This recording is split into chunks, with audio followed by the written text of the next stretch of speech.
Pranakasha live stream.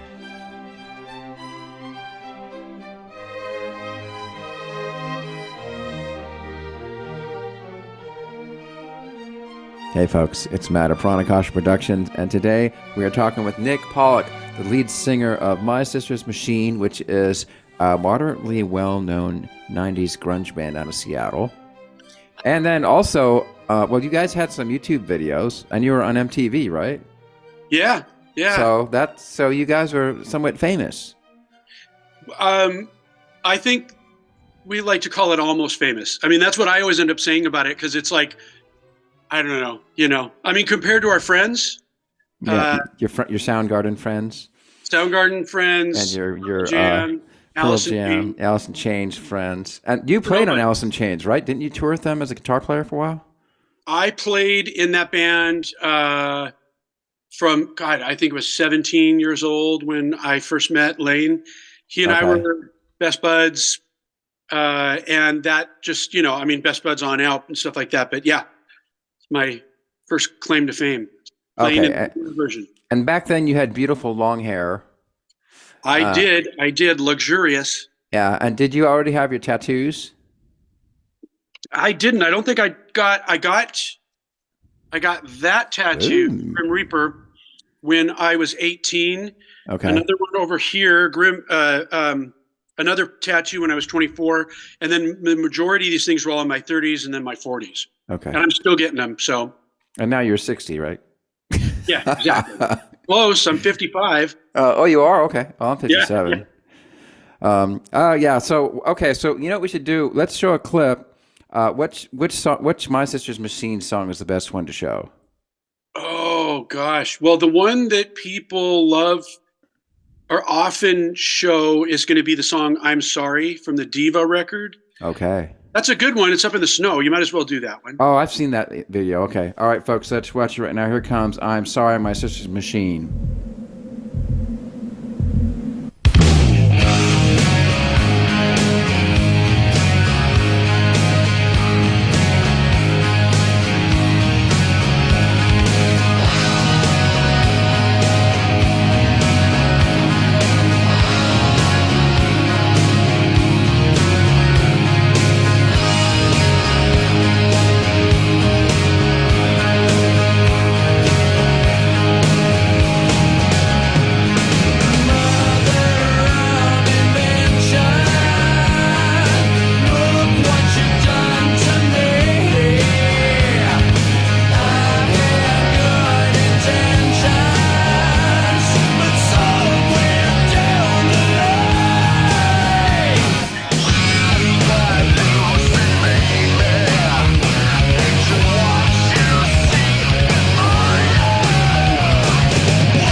I love that song, man. That thing is cool. Oh, that was cool. The guitar playing and drums, and of course the vocals. Like, you rock that. You rock that so hard. Oh, yeah. We went all the way. And you guys really were out in the snow. That wasn't like fake snow from like, Dr. Zhivago type of snow. It was real snow, right? It was totally real snow. It was Stump Lake, which what we called it. Okay. When you're going up over Snoqualmie Pass. Okay. And it is in the winter, and you see that lake is frozen over, and there's just stumps sticking up all over the place in it. Stump Lake. Okay. Yeah, it was freezing cold. We were there for like at least 13 hours. Oh, sheesh. Yeah, there was a bus that had heat in it and that kind of a thing. Okay. Did you have a full-blown film crew, or were you guys just putting it on tripods and doing it yourself? No, we did have a full-blown film crew. We had, Paul Rackman, who did some Alice videos, and among others, a great guy. Okay. Filmed that. He did that, and it was kind of like the whole grip truck, full-on crew. Wow. There was a crew of like about 15 people there. Oh, geez. Wow. Yeah. So this was one of those videos that had an actual budget. Yeah, I think at the time it was something like $60,000 or $80,000, which dollars back then, that was still pretty good, but it wasn't a lot. I mean, it was enough. And one of us had the great, wonderful idea to go up in the snow to do that. And we brought a bunch of our friends, and we chained them or roped them some way to a stump, and they sat out there in that cold forever. Oh, man. Do you guys have blooper videos of that somewhere? No, unfortunately. Cool. I mean, because that was all, it was all on film. Okay. I don't remember what he filmed it in, 16 millimeter or what. But yeah, so, having bloopers from that would be a little bit hard. Okay, wow. Well, that's cool. And then you also have another band called Tanks of Zen, right? Yeah, you got the lineage right. They're and I used part of a Tanks of Zen song in one of my Star Trek shows. Oh, you did? Yeah, it was the one. Okay, it was in episode 3, and it's right when Captain Hardinger is holding his Type 2 phaser at this alien that's claiming to be God, and he's about to shoot it. And there's for like 10 or 20 seconds, you can hear the Tanks of Zen song in the background if you listen really closely. I think you sent that to me when you did it, and I heard it. Yeah. It's starting to sound more familiar now. Yeah. That's awesome. Yeah, that's a cool. I really like the stuff on that particular album too. I can't remember what the name of the album was. Because Tanks of Zen is the name of the band, right? Say again? Tanks of Zen is the name of the band. Tanks of Zen is the name of the band, and the album was called Love's Gentle Maw. It was somewhere between relationships and spirituality, I think. Right. That was kind of like where the lines were being drawn on it stuff. Yeah. It was a good one. We did a video for that record too. Okay. And I did it with some friends of mine that I knew from Wizards of the Coast, a guy that actually he's the video director over at Chateau Saint Michel now. And he's super cool dude.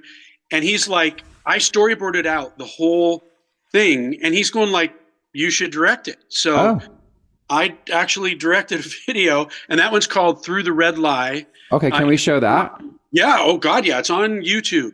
Okay, let's show Through the Red Lie.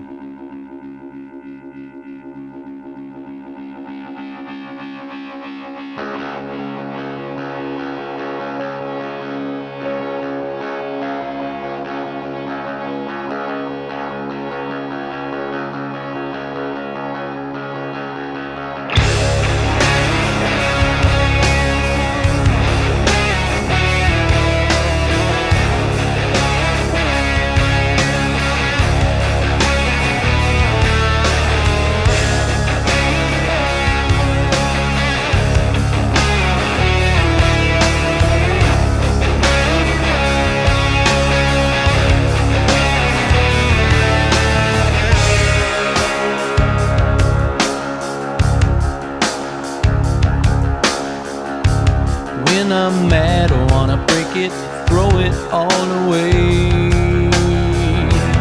When I'm wrong, I wanna put it all through the ground. When I break, all I see is through a violent shade. When I'm weak, I wanna make the biggest goddamn sound.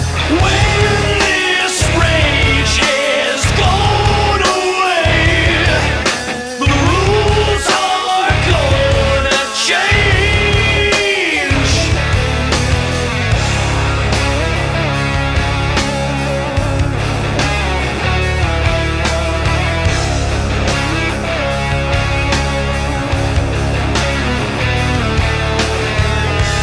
When I'm mad, I'm looking down a very narrow range.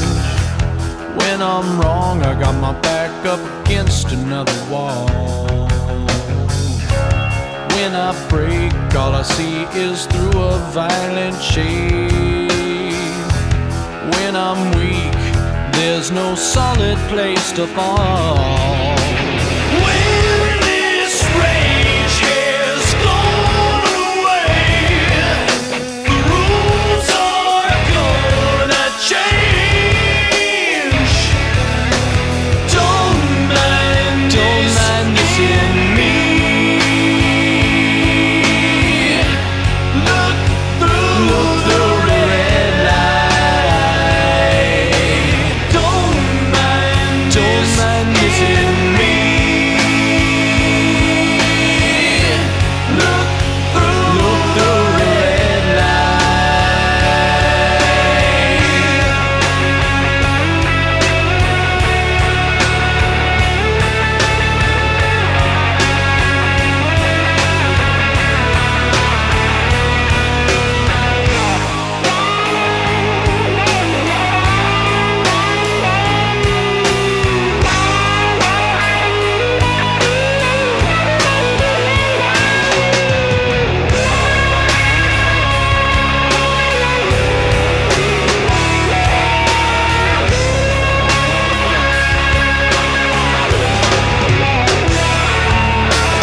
When this rage is gone away, the rules are gonna change. Don't mind this in me. Look through the red light. Don't mind this in me. Look through the red light. Don't mind this in me. Look through the red light. Don't mind this in me. Look through the red light.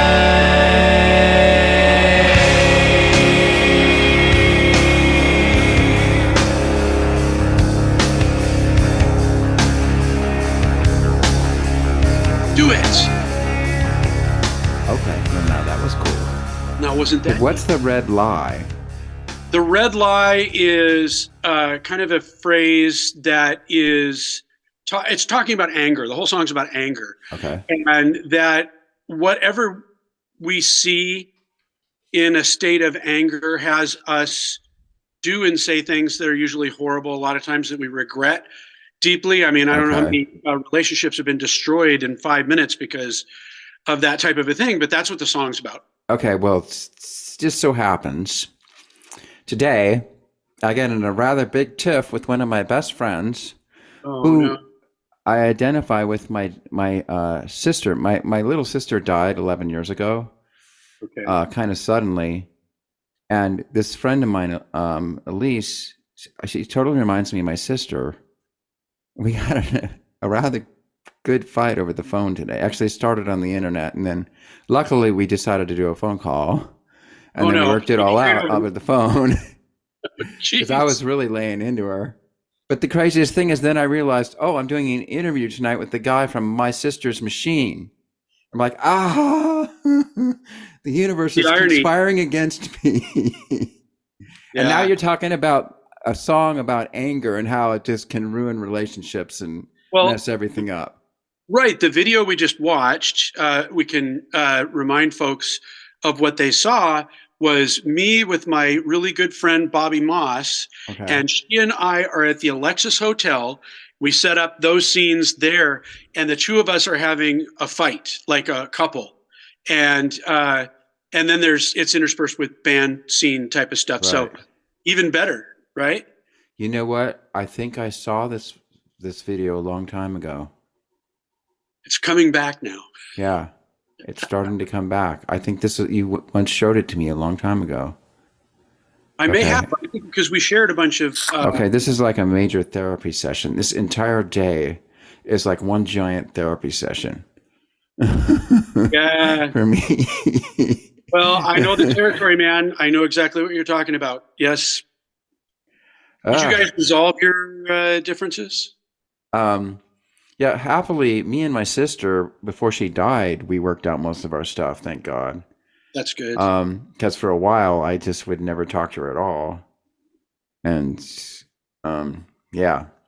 And then, so my new friend, I've sort of adopted as my surrogate sister. Yeah, she was really she could have completely blown up at me because I totally laid into her. But luckily, she just kind of knows how to think logically and is really good at compartmentalizing emotions. Breathe deep. And so actually we worked it through, and now we're all better again, thank goodness. Actually, we're a lot better than we were before. So it all worked out really good. Some relationships are inherently pressure cookers. Yeah. Like love relationships, sometimes friendships when you can't get out of them. Or I think about work, and it's like things get heated up, and then I don't know. I'm constantly trying to, breathe. Yeah. So you're like a project manager for right, for King County, right? I am. My title is UX designer, user experience designer. Okay. And I work on the more strategic end of things, and I work on the Engage team that has been working on the new King County website for the last 4 years. Yeah, that's a major project. Oh, geez, yeah. Yeah. Labor of love. Yeah. There's a lot more people involved in doing this than just us. But I was the beginning point. I was hired to come in and do this, and then See, if there are any parents watching, see what happens. Don't let your kids join a rock band. Otherwise, they'll end up being a website designer. You don't want that to happen. You can only hope that they'll end up becoming a web designer, Either that, or they'll be like an airlines pilot, like the guy from Black Sabbath. Oh my God! Or Iron Maiden. Or like Van Halen. You know what happened to him? He became a emergency medical tech. He was also an airline pilot too. Who? Bruce Dickinson. I was thinking of David Lee Roth for Van Halen. That's right. He was an EMT, wasn't he? Yeah. Oh my God. All these terrible things can happen to you if you join a rock band. All of them. Yes. Adrenaline junkies. Yeah. Or you might become a parent and have teenagers like Matt Cameron. Oh, did he do that? I didn't know he had kids. Yeah. Holy cow. Yeah, he's married. I know his wife. Oh, in fact, I just ran into Matt's wife at the Edmonds Farmers Market. She was selling a bunch of homemade coasters and things that she likes to make. Oh, that's super cool. And photography and stuff. Ego in check. Having kids. Yeah. Having kids and having a wife. Yeah. I think he still tours with Pearl Jam. Oh, yeah, he does. Yeah, because that's how you make your money. You got to be on tour. You don't make any money on CDs anymore. Nope. Yeah. Or streaming. Yeah, streaming is basically you make nothing out of that because everybody wants to watch it on YouTube. It's a horrible industry. Yeah. Especially if you don't pay the people that make the product. Yeah. Which is why everybody should support indie bands now, which your latest band is an indie band, right? Is it National Guard? Is that your latest band? That's an interesting thing. That is, I think you just call that a straight up rock band. It's a hard rock band for sure. Okay. And that we launched a record. Okay. Literally the week that everything got shut down for the pandemic. Oh, okay. So nothing happened. Not a thing. And nothing happened. So your CD release party kind of flopped. Yeah. Nobody showed up. We just sort of went on to other things. Yeah. So now I've got a thing that I'm doing with the guy that's the guitar player in that band, who's also a childhood friend of mine. Okay. He and I are working on a project that we're calling One-Eyed Royals. And it is an attempt not to do things we've done before. Oh, speaking of bands, I have a band. You do? We just had our first gig at our barbecue. Did I send you that? It's like 50s, 60s, 70s, 80s cover band. Oh my God. And we kind of need a guitar player. You want to play guitar in it? I don't know about that. Actually, at a different time, yes. I've been saying no to everything so he and I can be in here doing, we're trying very hard to not just write songs, but then to configure them in ways that are not. Okay, I'll sweeten the deal. If you play guitar in our band, we'll cover one of My Sister Machine's songs. Ooh. All right, we'll have to talk offline about this because I need to talk to you. Your band has succeeded if people are covering your songs. Has anybody ever done? I heard a band once that actually covered some of My Sister's Machine stuff. That was weird to hear. That was really, really bizarre. It would be really weird because I would probably be the lead singer. Yes. I want to hear that. Are you doing that? Are you singing in the band? Or yeah. Well, I've been taking voice lessons for several months now, and I finally realized, I got to do something with this voice that I'm developing. So I decided to make this band. Anyways, we actually have 3 lead singers, because I just recruited another person who's super good. She can sing Patsy Cline songs like you won't believe. Like she can totally wail on them. Anyways, different subject. Well, that's, you get 2 musicians in a conversation. Yeah, it's going to happen. I just bought a orchestral sound library for the sake of trying to add strings into things, and I'm like, I actually talked to Matt about this. You should. I can totally do that. I know you can. I recently, I did a thing for Tim Russ. He was Tuvok in Star Trek Voyager, but he's also a really good singer and a really good electric guitar player, and he's got a band called the Tim Russ Crew. And he sent me a song, and I said, hey, you know what? I could add some strings and some brass and woodwinds to this. Let me give it a shot. And I cranked something out in like 2 days, and it came out sounding really good.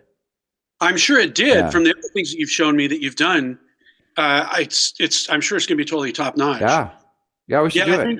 When we get to the point where we have more songs, I think we've got right now 6 of them in formative stages, and then they need to be reinterpreted. So that meaning a lot of things we don't really quite know. I mean, I wouldn't mind taking a song and saying like, oh, let's just make it into like a 4-part,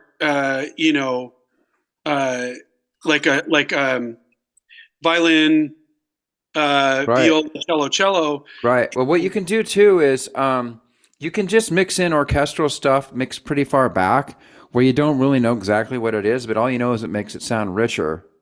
There's a lot of tricks you can do that if you listen really closely to a lot of pop songs and even grunge and hard rock songs, they do that. Yeah, Alice in Chains. Yeah, Alice in Chains did it. I played on that album. That whole thing. Jar Flies, I played on it. Flies, I know. Yeah, and I was name dropping. I was getting ready to name drop at least. Too bad I beat to the punch. You did. Did I tell you my other big claim to fame, besides being in Alice in Chains, is I turned down being on stage with Pearl Jam. Oh, well, it's even better that you turned it down. I mean, that's like... I was too good for them. They were going to play at Key Arena, and there was only 10,000 people in the crowd, and I'm like, dude, I'm not going to play unless there's nothing 20. less than 20. Yeah. Sorry. Oh, my God. Yeah.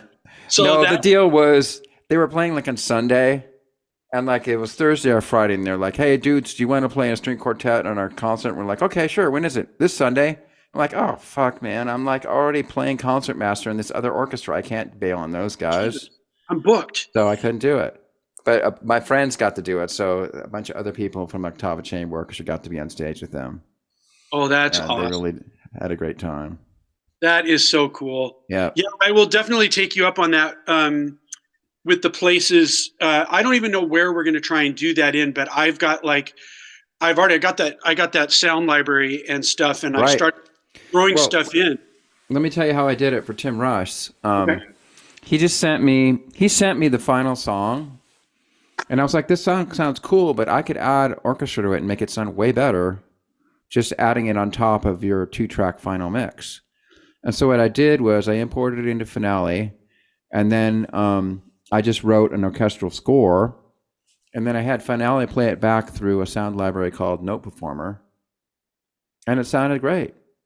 I'm familiar with I didn't even have to add real instruments. It already sounded good enough through that sound library.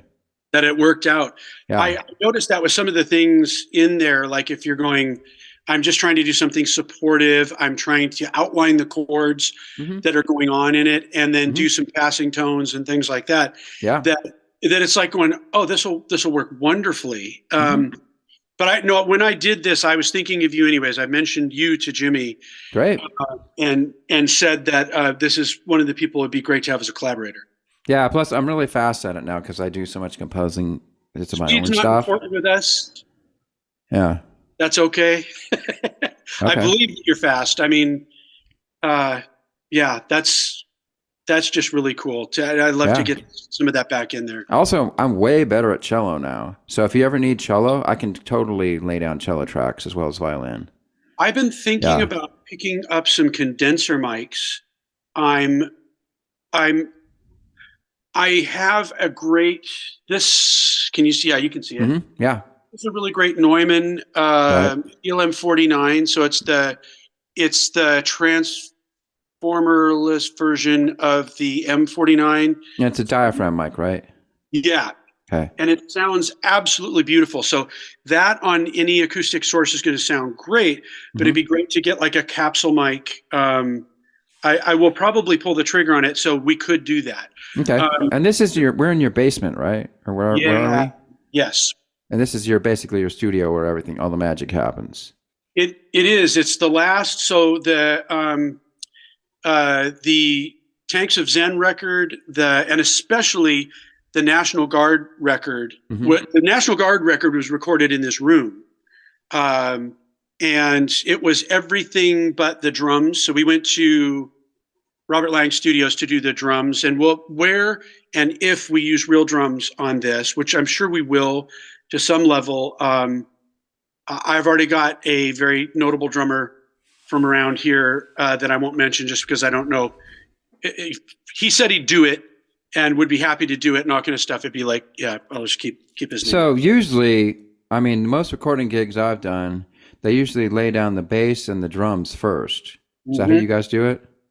Yeah. So the way I would approach it is if I've got the songs written and demoed, I would make sure that the drummer absorbs them and say, now let's get into a practice room, and the two of us would go at it. I mean, this is what we did with the National Guard, Aaron Tate, and we practiced them up. We even did pre-production with only the two of us recorded at a friend of his studio, and Matt Bayless, a really awesome dude. He's a producer now. And then we took that into Robert Lang Studios, and the only things that we cared about capturing were the drums, but our bass player recorded on it. I recorded guitar and did scratch vocals on it, and the guitar player that we had at the time laid down some guitars. But all I care about is getting the drums, preferably to a click, or a tempo mapped version of it in the tool that we're using, and then I just bring everything into here and I do all the rest here. Okay, and that was Pro Tools or what? Then it was Pro Tools. I have a moral objection to Avid as a company, and after like 12 years, I kicked them to the curb, and I'm using Universal Audio Luna basically in its earliest forms. So I'll see how far I can get with it. It's either that or Logic. When it gets down to final post-production mastering, have you used Ozone? You know what that is? I know what that is. They make a whole lot of stuff, don't they? They make a lot of soft stuff.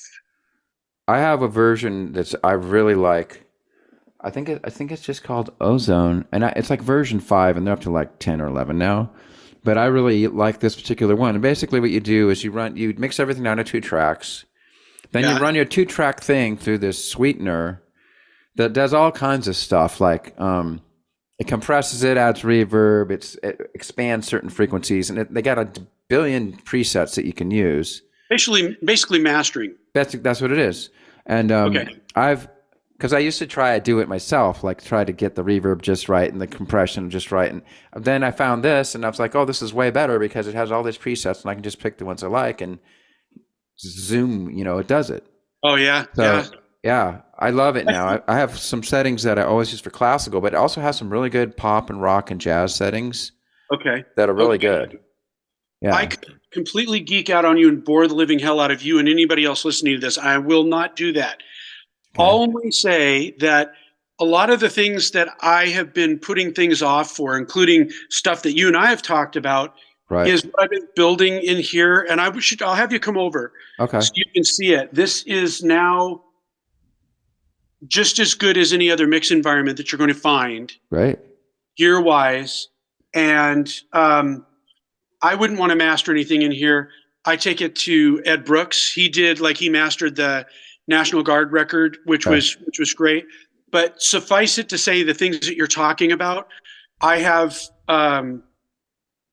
have very pro level stuff for that, and I've spent a ton of time and money and time, of course, to learn a lot of what I'm doing, and I'm still learning. I've got so much to learn. But your guys' electric guitar sounds so cool. Can you have one of those gizmos, that stereophonic thing or whatever it is? What's it called?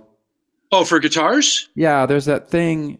It's a box that just does a stereo. It splits it, and then it makes this special holographic imaging business, and it makes it sound super good. What's that called? That one? I have a thing that does that. This particular one is called a Kemper Profiler. Yeah, I think that's it. And it can take any mono amplifier and spit it out in stereo.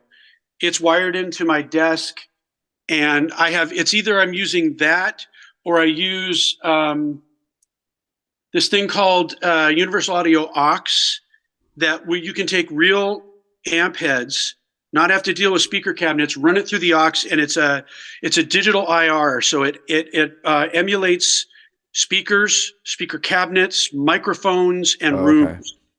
And so that's something else, but that's so I think it's the first thing is what I was thinking of, but there's all these things.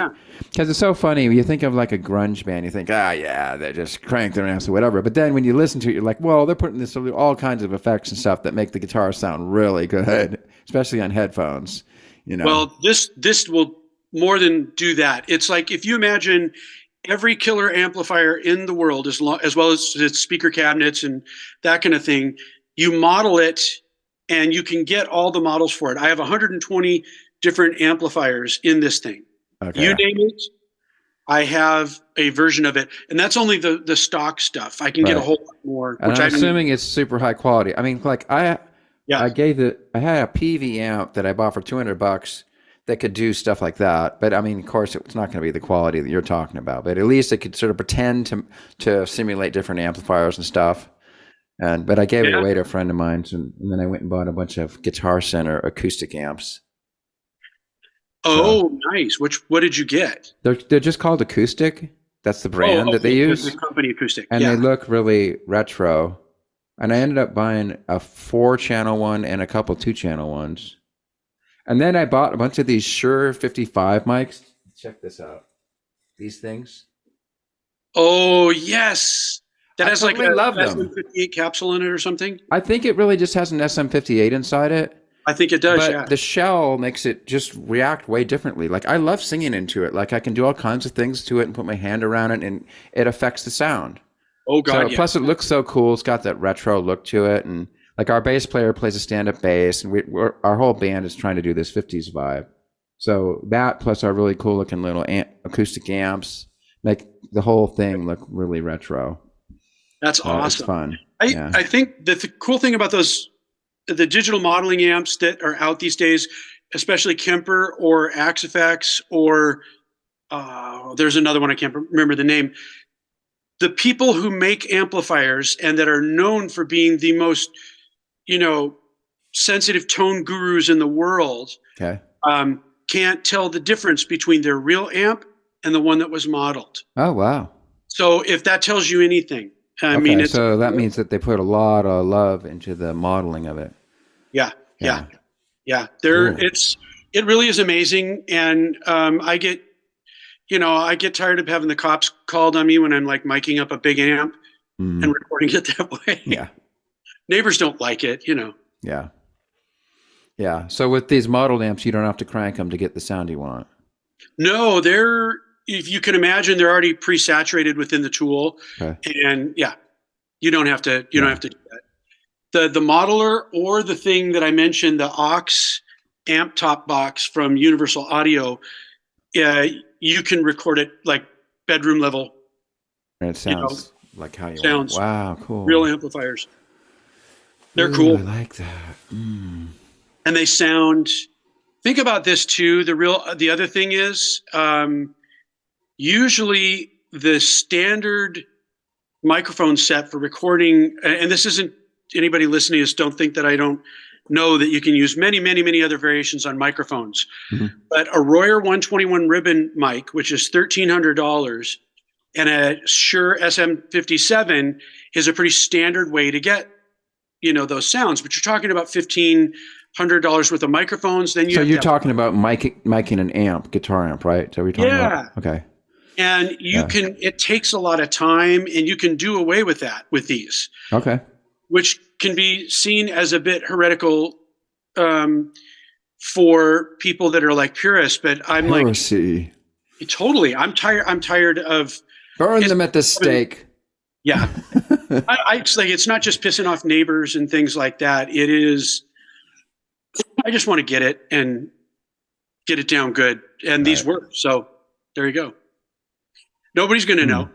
Yeah. Well, they'll all know now that I Well, of course, nowadays, you don't even have to play the guitar. You can just what's it called? Orange sample green. There's this guitar simulator software you can buy. You do it on a keyboard, right? Yeah, and it'll play a guitar on a keyboard, and it sounds damn good. Yeah. Yeah.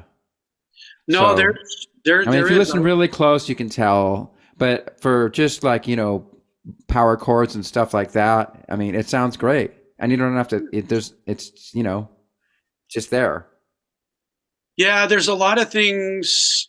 I stopped being a purist a long time ago, and that doesn't mean I'm like staring at a beautiful tube amp right now. And I've got two more out in the other room. I've got a hallway that I use to record live amps, but I'm about to sell one of them to get another tube amp just because they sound amazing. But I'm not a purist. There's a lot of things you can do to get great sounds, especially So you right now, are you playing a lot of guitar tracks yourself, or do you have somebody else come in and do it? Well, my friend Jimmy, since we're like partners in this, he's a better guitar player than me. Okay. And what I'll do, I'm doing a few different things. Basically, a lot of times I like to look at a guitar not as a guitar. It's an instrument with strings on it and pickups, but you can do things like saying like, well, I kind of want a horn sound here. How can I figure out how to make one of those with my guitar? So I'll do things like that. And there's a lot that go with ambient. So how would you do that? I think you would pluck the string, but have the volume all the way down and then bring it up after the attack, right? Actually, one way to do it, that's an interesting way to do for staccato type of horn stuff, is use a fuzz pedal and make it right on the edge of breaking up so it farts. Okay. Basically, it's what it sounds like. And then you play the thing with your fingers and you can get some interesting sounds like that. It may not sound like a horn. It may not be perceivable as a guitar, it ends up being something, different and some interesting. weird sound. Yeah. Okay. That's what we're kind of after. I also bought I bought a synth, my first one, which is a Moog. An analog? Yes. Oh, wow. From the 70s type of thing? I got a Moog Siren, which is the same thing as a Moog Minotaur, which is like a bass synth. Okay. And except for the Siren has something like a 7 or 8 octave range to it. So it gets way up high. Okay. And I'm using a digital keyboard, small controller. A MIDI keyboard. Basically, yeah. I mean, there's this one that you saw down here. Okay. But then I've got this little short one that's meant for doing like, one-off lines and things like that. And I got a weird drum machine that I found from this European company that has much more synth leanings to the way that the sounds the drum machine makes and the way that you can program it. Okay. And I'm like trying to cool my jets a little bit on that because there's a couple of others that I've almost bought that are some either drum machines or a clarinet. For weird sounds, you want to borrow my frog? Oh yes, dude. Whatever you got, I would love to get into that and put it in. Yes to all. Okay. But there's come on over. It's from Erica Synths is the name of the place in Europe. Okay. It has ambient, very legato. I've also got this. That one's, we've heard that before. But no, I'm kidding. But what you do is you detune it and send it down about 5 octaves, and then it'll sound like... I've been doing that to my voice. It'll sound like... So it's like, demonic. It's totally demonic. I love that. Oh, my God. All right, sorry. Yeah, just anything that's approaching those type of instruments like weird, but is doing like analog synths, Right. This digital, just gets a little too much, Yeah, digital it doesn't have the depth to the sound. No. It doesn't have the complexity, the organic complexity in the waveform that we all love and cherish. Indeed. Or what you can do, if you like soft synths that are all digital, and then just pipe them out of your system and run them through analog craziness and record them back. Okay.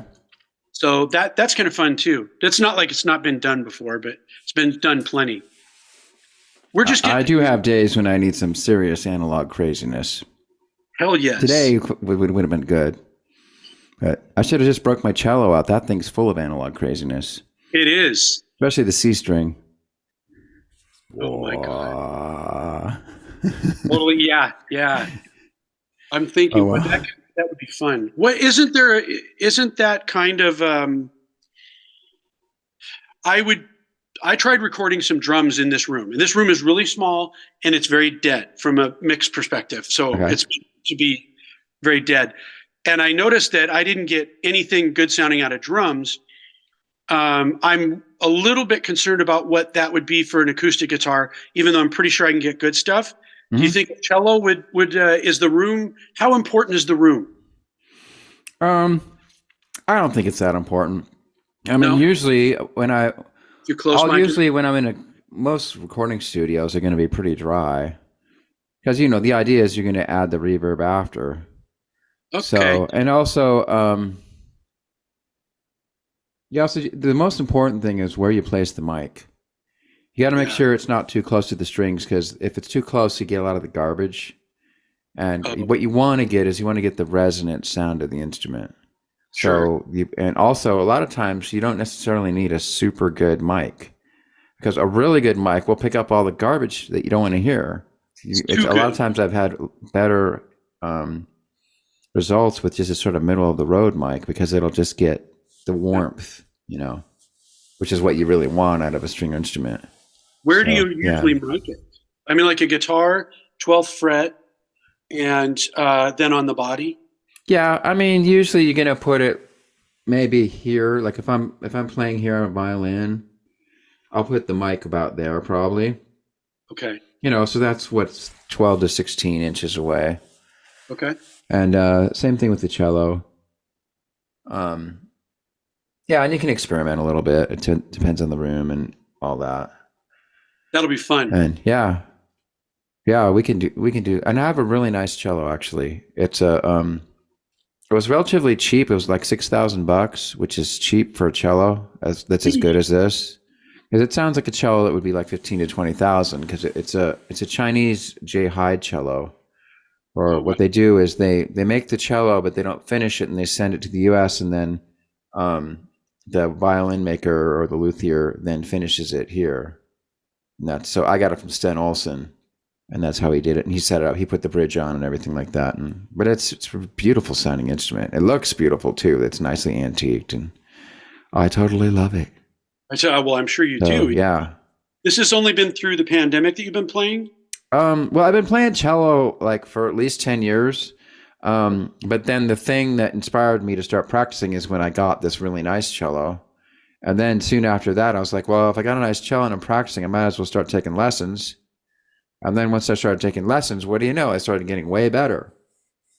And so, yeah. So within the past couple of years, my cello playing went from there to whoosh. Now I'm playing like cello concertos and Bach and, really fancy cello stuff up in thumb position and everything. And I'm actually playing in the orchestra at cello and all kind of stuff. Yeah, it's fun. When I was in college at Cornish the first time. Oh, you went to Cornish? I was a composition major. Oh, really? And I wanted very much to incorporate cellos because I've always loved that sound, that very throaty, guttural sound that they can have. Okay, what year was this?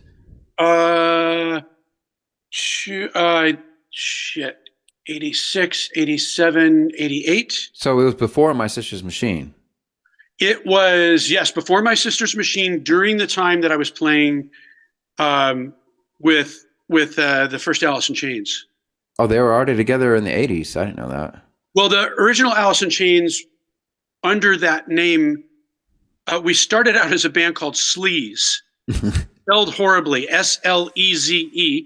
And that's when I was like 17. And by the time I was like 18 and getting into college, that we changed the name to Alice in Chains. Also, you were a founding member of Alice in Chains. I didn't realize that. Yeah. I thought you were just like a road guitar player that they picked up just for the hell of it. No, we were just kids. We did our first times ever all recording at London Bridge. Yeah, London Bridge. That's where I did Jar of Flies with them. That's where I want to go. Okay. The next thing that we do for my new band is record the drums at London Bridge. A question. Yes. When I played at London Bridge, there was like decades worth of cables everywhere. It was spaghetti. Like It was insane. Like when you recorded back in the 80s, was it like that too? No. But if I remember correctly, well, there was plenty. I mean, if you look behind the board, and they had that beautiful, they still have it, a Neve 80s, whatever I can't remember, but it's the classic, it's the classic one that's got the 1073 or the 1081 mic pre's and all that kind of stuff in it. Okay. They had a lot of the cabling is coming right out of the back of the board, and it went down into an underground type of a thing and then split out from there. What I remember is there was cable literally all over the floor. And it was hopelessly tangled up. Like you would never ever be able to untangle it. And some of these cables were like giant in there. Like, yeah, this was. That's probably it. They just had everything like mic'd up and all set out like that, and then it gets to be a big mess. And so they just said, "Hell with it, we'll just leave it this way." Yeah. And then later they're like, "We like it this way because it's cool." Because it's cool. You go in there now, and there's not some like locked out recording session. It won't look like that. But okay. Do they have the same owners still? The new guys who is that? Jonathan Plum, I believe, is one of the two partners that own it now and bought it from. There was Rick and Raj Parshar. They used to own it. Oh, Rick and Raj. They're the guys India connection. That did all the cool recordings, like all the Alice stuff, Pearl Jam, Soundgarden, all of that stuff. And the one brother sold it to Jonathan Plum, and he's the guy now.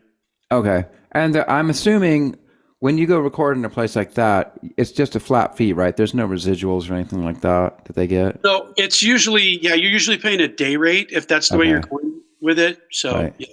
Okay. It's expensive enough, but I can't do drums here. That's all I can say. I can do anything else, and that works out pretty good. Oh, that's cool. Yeah. I've been working towards that for the last 20 years. Every time I do something, I end up doing more with it. Mm-hmm. And I intend to mix this time, which is a pretty big leap and will be fun. Okay.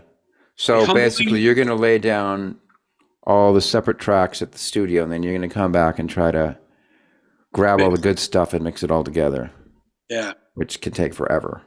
It could, with the learning curve that goes with me. It's not like I don't know anything, but I'm not an engineer that does this day in and day out. I am a musician that has a studio to be able to record his own shit, and that's it. Of course, the great thing is, like when you're on the clock, you're under pressure and you're not necessarily going to do your best playing, but when it's at your house, you can just walk in there when you get inspired and lay down some really good stuff in the middle of the night. Bingo. That's exactly it. And it's good stuff. I know what I've set this up for and how I want to do things. And like I said, it's just a learning thing. I'm not trying to compete with Chris Lord Alge or anybody like that. That would be silly. But I've got really good stuff, and that's a start. And your albums sound great. I've listened to a bunch of your albums, and I think the production quality is super good. Thank you very much. Yeah, it's beautiful. I appreciate that. I do. Yeah. I like it because it's like for example, if we were sitting here going like, oh, that would be a great place for a cello part, but we hear it sounding a certain way, then we need to go about finding out how we get it to work, what mics to use, where to place them.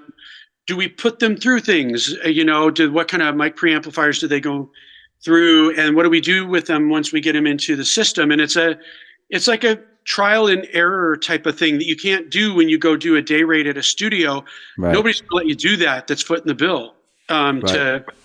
It's too expensive. Well, the other thing you can do is if you're like, let's see what a cello might sound like here, you can always just send me the track and have me lay something down in my bedroom, whatever, just so you get an idea. Totally.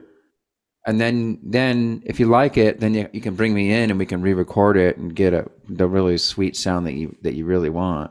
Well, and plus you get another musical brain that is interpreting, as opposed to, I'm going to use some patch that I've got for a cello. Some of those do sound really good. Some of them are better suited for other purposes. Yeah. Well, sometimes a cello patch might sound really good just as a kind of weird sound, even though it doesn't really sound like a cello. True.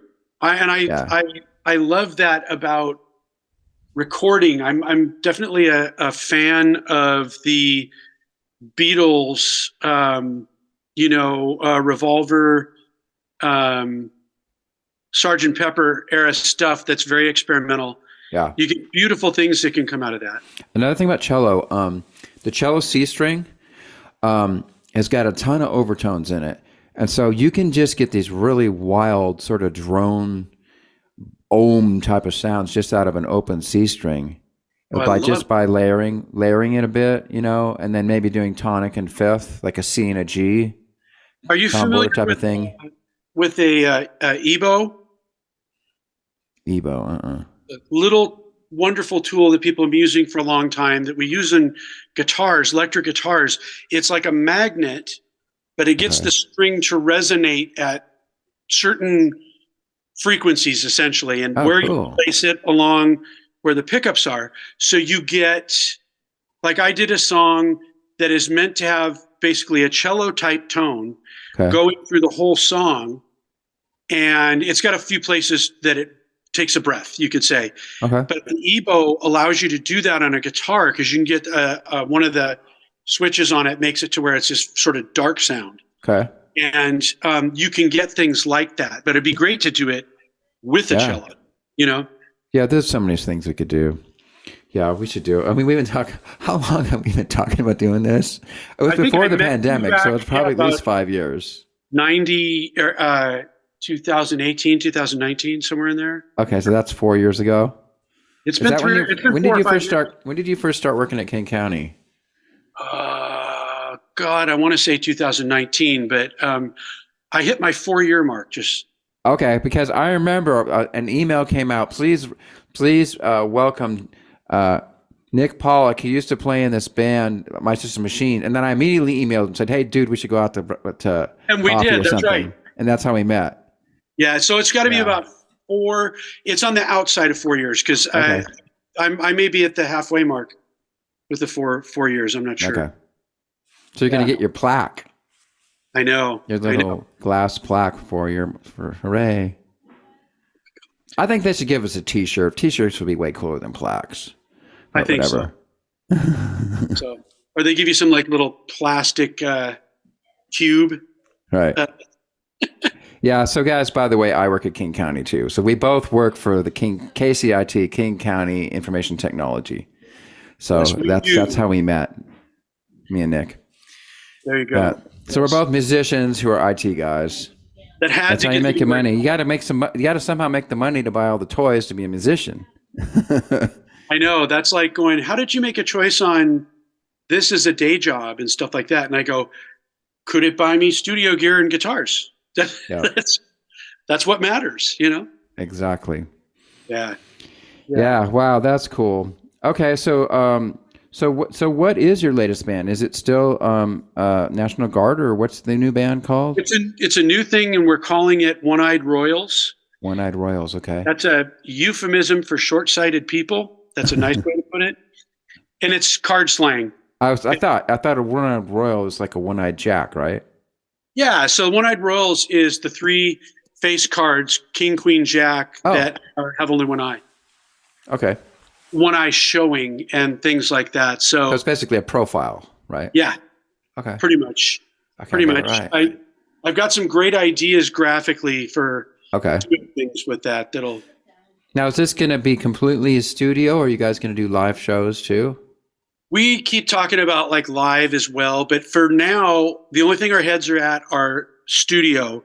And the reason for that is just to not get ourselves like every time I've had a lot of people say like, could you come sing on this? Would you like to come and do this? Would you like to come jam, do these things? And I keep going like, no, because I said I would say no. Every time that I've done it, then it takes up, 2 weeks to prepare, do this thing, whatever. And it takes away from, we're on like a weekly schedule. And between my day life has gotten a lot more crazy. I basically am caregiver to both my elderly parents. Oh, wow. Yeah. Do they live with you at your house? No, they are living at a assisted living place. I got them out of their house, sold it just at the tail end of the pandemic, I think. Okay. Like an adult family home type of thing? They're at an assisted living home. My mom's got dementia. So she's on the memory care. She needs 24/7. I've been through all this. Yeah. Both my parents have died now, but I remember all this. You remember it. My dad's at stage 5 kidney failure. Oh, boy. He's had a couple of strokes too. Oh, geez. So he's in a nursing home then, right? He is, but he's mobile enough to be able to go down to a access bus that takes him to dialysis 3 days a week. And wow. That's actually, how old is he? 83. Okay, yeah. Yeah. Then he's in halfway decent shape if he can still get around, get on the bus by himself. He is more now. I mean, like last year, we must have been in the emergency room like about a dozen times. I went through all that too. Pretty sure it was the end, but then he got better. Yeah. And plus you have teenagers too, right? Yeah, yeah, I get it. I How got a many? 19-year-old and a almost 21-year-old. 21-year-old's in college. We Oh, just you took him to the dub? airport today. Oh, what college? He is going to DePaul over in Chicago, Oh, cool. and he's an animation major. Fun. Yes, Okay. it's near and dear to my heart. I did some broadcast video and some animation stuff in my wonderful life as a designer. Okay, not exactly animation, but have you seen the Barbie movie yet? No, but I really, really want to. It totally rocks. I've I seen heard it three that it was times amazing. now. And I would be perfectly happy to see it a fourth time. Oh my God, you've Yeah. seen it 3 times. Yeah. I love it. I've seen Oppenheimer once and need to see it. I haven't even seen Oppenheimer yet. Oh, dude, it's amazing. Okay. It is truly amazing. I knew that both of them would be, and I didn't have the time to go see both. So I don't know who dreamed up the idea that these two movies should be paired together because they have nothing to do with each other. right, nothing at all. Yeah. Yeah. I think the Barbie movie is going to become a classic, like Rocky Horror, or something like that, because it's a musical, and it's got all these elements to it that just dig deep into people's psyche. Anybody that knew anything about Barbie dolls and Ken dolls and stuff, and then the script is great, the acting is fantastic, everything about it is absolutely top notch. I heard the story was really, really good. It had some social commentary without being pedantic or anything like that. It really surprised me. I was like, I walked out of the Barbie movie and I'm like, I'm walking out of a Barbie movie and I'm contemplating these deep issues about life. Like, I wasn't expecting that at all after a Barbie movie. So I've got to see that. I want to see Oppenheimer in the theater. I didn't see it IMAX, and I want to see it IMAX now. Okay. And then the Barbie, to be honest, I'm just waiting for it to come out on Apple, and I'll buy it, and then watch it multiple times. Yeah. I love like I said, I watch it. See, now I've seen it 3 times, and I'm like, now I have almost every scene memorized. And then I'm like, every one of these scenes is absolutely expertly executed, perfectly edited.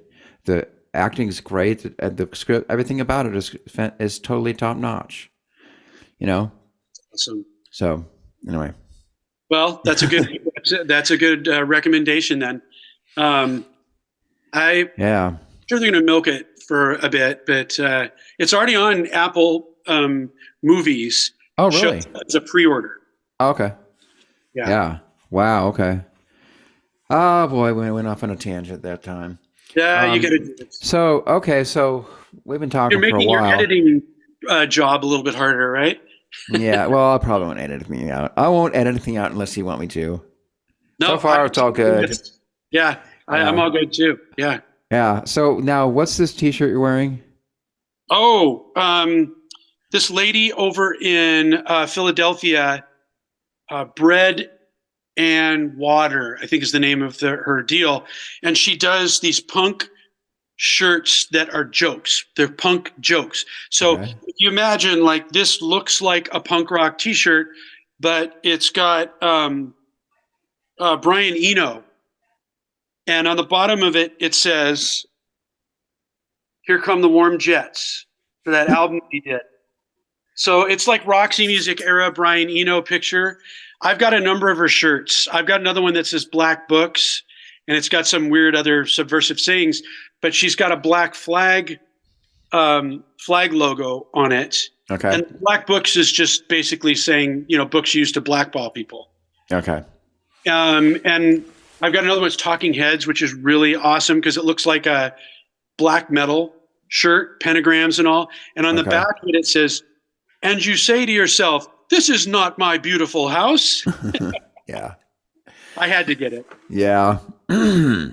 That's something. Okay. Well, okay. I got to ask this question. So what's it like being a parent of now ex-teenagers, but when they were like 16, how could they deal with that? Their dad was like in a grunge band and was still doing it, I think my son, my biological son, Soren, has always liked that. And I felt it was a sacred duty to make sure that kid was exposed to all the right music. Okay. And so that was, my tastes go from, way back when to now.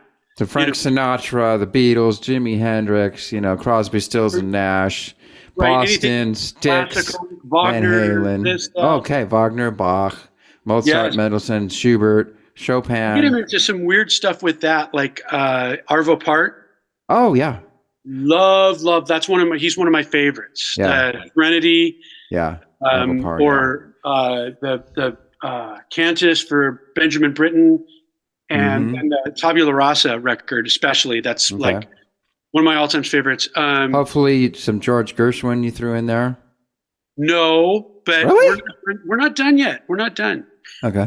I only have so much time with him. From like 16 on up, it was like I was playing him the Beatles and stuff like that when I'm driving him to school, and then we started getting into like because I've got quite a heavy bent for music, and so we're listening to like Deftones, we're listening to Gojira, Mastodon, and so he grew up loving that. But then I'll hear him putting on, something else like the Beatles or whatever. It's like going, good boy. Did you play Van Halen for him? Oh yeah, of course. Are you kidding? Van Halen, anything from the Roth era. My favorite Van Halen song actually is Dance the Night Away. I love that song. I love that record. Yeah. I think probably Unchained is one of my absolute favorites, or off the record before that, Romeo Delight, which is, those are a little bit like, well, not Unchained. That was definitely a single, but Romeo Delight's a little bit more of a deep cut, Yeah. And great band. Yeah. So many great bands, so many other genres to get them into. And these days, especially, they're not like locked into one and saying like, oh, that's not cool. That kind of thing. It's everything's cool. Yeah, but they were, especially Soren, he would tell people about it and then people wouldn't believe him. And then I'll go to parent teacher night and they're like, he was trying to tell me that you were in Alice in Chains and stuff. And I go, well, I was in the early version of that, the original version of that band. No, he wasn't lying. No, it wasn't lying. Yeah. Yeah, your son's having delusions of grandeur. We're really concerned. We're a little bit worried about that. You need to go see somebody? Turns out it's true. Ah, ha, ha. Oh, boy. Yeah. How about Rush? Oh, God. Yeah, I love Rush. I grew up trying to learn certain things on a guitar. Good luck if it's Rush. And that was one of them. Eddie Van Halen, Randy Rhoads, and then like the stuff that Alex Lifeson did, YYZ, just so many of those records come forward. And my wife has all these friends that are not into heavy music, except for one guy. His name's Rick. Rick and I both love this type of music, and he's the biggest Rush fan I've ever met. Right. He's like, will you please come to see Rush with me on their final tour? So I went with him and I got to see that. I never saw him live, but I saw a couple of their live videos, and I was blown away at how good the lead singer could sing and play the bass at the same time. He plays some really complicated bass lines, plus sings so dang well. I'm like, whoa, this guy is super good. Well, and all of them in those parts. I mean, it's one thing to do compound meters or whatever, but to do it and make it sound musical. So Rockfin could rock out on it. That was like a special, I think, thing that like Rush brought to the table. And you go and try and learn their stuff, and they're just such remarkable musicians. The musicians play so well together. Yeah. Cool. It's just three guys. Yeah. Oh, okay. Maybe we're just going all over the place now.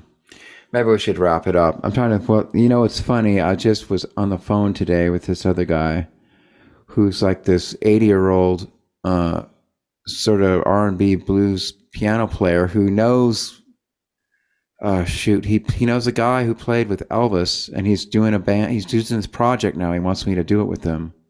And he was like playing his electric piano over the phone. He lives in Vegas, and he was playing me all these riffs on his electric piano over the phone. He's like, I want you to play this. I want you to play violin right here. Hold on. Right there. And I'm like, yeah, that sounds cool. I'll do it. Yeah, sure. Wait, I want to do some else. Let me play some more for you. He played for like 10 minutes because he was just totally into it. Starving for an audience and got like really passionate. So. Oh my God. Yeah. So you and I are going to have to hook up. You and I are going to have to definitely hook up in person. Yeah. That'd be a good thing. I should have you come over here and see stuff. For sure. Yeah. I live up in Linwood. Like, where do you live, Queen Anne, or where are you? Oh, it's not too far. I am. We always like to say North Ravenna. We live in Roosevelt. That's technically where we live. Roosevelt is in between Ravenna and Northgate. So. Okay. On the east kind side, of near Roosevelt School. Actually, yeah, Roosevelt School is where Jay went to high school, and it's just down the street, maybe 10 blocks. Okay, so cool. I go jogging around Green Lake twice a week with a friend of mine, and then I pretty much I drive past Roosevelt School every time we go there. So I'm probably like with a couple blocks within your house whenever I do that. They're close. I mean, like Roosevelt is on 65th or something. Yeah, it's on 65th. 15th. So if you go back up 15th, I shouldn't be telling people. No, don't tell too close. Don't tell the coordinates. So we got to stay vague here. We're just off 80th. Okay, I know exactly. So 15 blocks ish. There's like a PCC right there. Is it still there? Yes. Yeah. The PCC is closer to Roosevelt than it is to us. Okay. But yeah, they're on. That's on 65th as well. 65th and whatever, 30th or something. Right. Yes, that's right. So it's over east. Yeah. And we're more like Whole Foods is like right there by the Roosevelt. Right. Right by Roosevelt High School. Mm-hmm. Yeah. Okay, yeah. We're definitely within driving range. Oh yeah, we're close. Yeah, we could easily do whatever. Actually, what we should do, you and I should busk. I found out all you have to do to busk at the Edmonds Farmers Market. Now, the catch is they won't let you use an amp, so it's got to be pure acoustic. I've got a number of acoustic guitars here. So you could do acoustic guitar, I could play cello, and all you got to do is show up Saturday morning and then get on a list, and then they'll give you a spot. And then they'll let you play for 90 minutes. Set time or something like that? Yeah, there's like you show up at 9 a.m. or whatever, and then they have a certain number of slots. They have a certain number of spots throughout the farmers market, and then you just get a slot, and then at a certain time you get to go play there. Can you sing too? Sure, you can sing. Just can't be amplified. Just can't be amplified. Okay. Yeah, and who knows? Maybe April Cameron will be there, and we can go hang out with her again. That would be cool. Yeah. Like it. Oh my God. Yeah. We have to do it quick though because summer's almost done. It is. So, it is. Yeah. It's raining today in Seattle. There's no summer sun anymore. Actually, there was a little bit of sun today. Anyhow, today's felt like fall days, the last day and today. It's getting fally. All right, we better wrap it up. So what should we do for our parting shot here? I don't know. What do we got? What should we do? I mean, I usually do Live Long and Prosper because it's a Star Trek channel. That's the Enterprise, by the way, right there. There we go. Can I do? And we also have the Orville, which is Geloja Long and Prosper. I don't know if you ever watched the Orville or not. Geloja Long and Prosper. Yeah. I watched all the original ones with my dad a whole bunch. And I've seen bits and pieces of all the newer things that are going on. Stuff like that. May I recommend Strange New Worlds? Strange New Worlds. Okay. Mm-hmm. Is that new? How new? Very new? It's very new. They just finished their second season. Okay. Yeah. And they did an episode that was a musical, but they did it well because what they did was they hit the subspace rift. Yeah. And then they got the idea that somehow to match the harmonic variations of whatever, they sent into the riff some classic jazz tune or some classic swing band tune. And then what happened is it sort of bounced off and created some quantum effect that caused the whole crew to have to sing in order to communicate. So then the whole episode became a musical. Oh no! And the plot point was how to figure out how to stop this effect so that we don't have to sing all the time and we can just talk like normal people again. And it could have been really stupid, but they managed to do it well enough. They pulled it off well. That they pulled it off. Oh my God, that's funny. That is funny. That is funny. Yeah. All right, so which is it going to be? Let's just do the standard live long and prosper. So now you got to move your hand in view here. Oh, yeah, I had it out. There we go. Live long and prosper. Live long and prosper, sir. Till we meet again. Hopefully we'll meet again in your studio, and I'll be playing the cello, and we'll getting the most melodious sounds out of your super fancy equipment and mics. Indeed, I wish that as well. All right, man.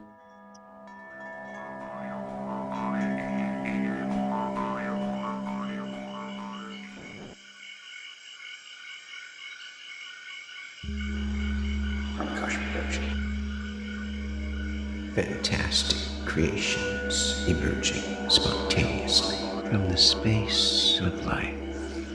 For the benefit of all beings everywhere. We gotta